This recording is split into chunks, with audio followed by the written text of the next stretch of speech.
Kelly Brew right now. Yeah. Hey. You know what it is, it's Young Casey Veggies, and I'm kicking it with my homegirl, Kelly Brew. Swag. Kicking it with Kelly Brew this evening. Hey. What's up, Kelly?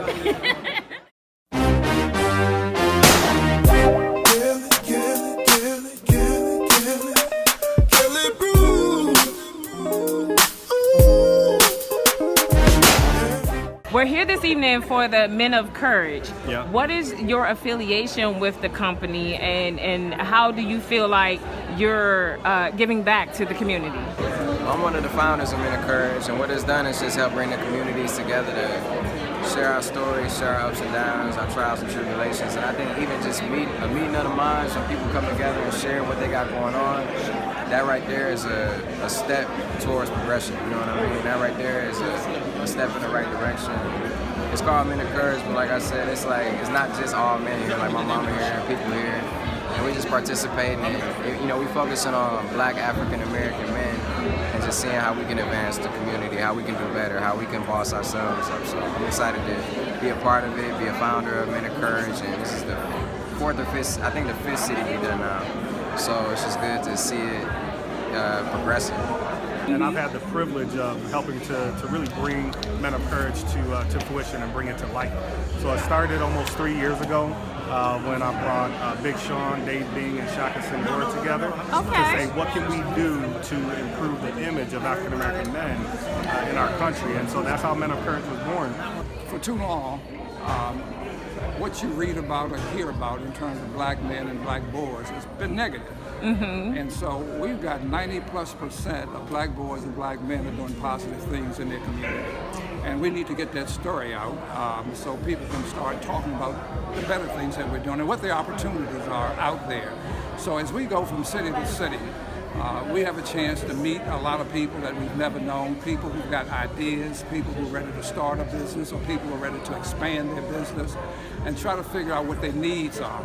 We saw that there was a need for storytelling, and the reason that's important is because the real story of who we are is not being told in the media, so we know we need to get that out there. 2, creating a vision of what success looks like in America for black men. And then 3rd and most important, how do we take action? How do we mobilize our communities to really take action to bring that vision to? You know, an initiative is a good one when multiple people that you respect reach out to you to participate at the same time. So it tells you, 1, you're doing a good job, and 2, that this is an initiative that you need to take note of and stop what you're doing and make time to be here and contribute. So I couldn't be happier and grateful for the Ford Foundation for championing this conversation. I had an NBA career. I had my own business career. I went into politics for a while, and now I'm really trying to make sure I give back to as many young men as I possibly can to let them know what I had to go through to get to where I am. That is so awesome. So, you know, the black spending power is over $1 trillion, almost the GDP of Russia.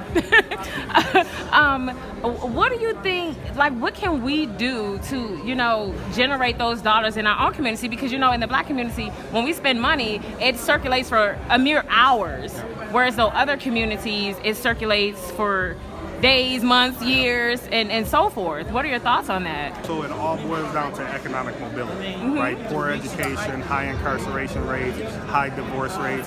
When you look at the core root of those problems, it's all economic mobility. So if we can figure out how to empower black men to create their own businesses, to come together, we have to recognize that the assets are in our communities already. We just have to link them together to make it happen. You're an entrepreneur. Yeah.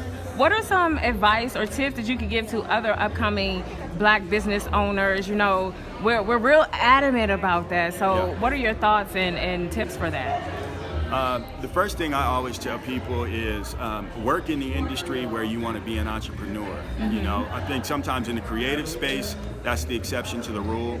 But in retail, in restaurant business, in a lot of other spaces, if you can prove to yourself that you can compete within that industry working for somebody else, because as soon as you leave from working for them and you're working for yourself, you're competing with them. Right. And you need to know that you can do it at a high level there, so that you know you can prove to yourself and anybody that might need to invest in, that you need to enroll in your idea, that you can compete at a high level when you're doing it?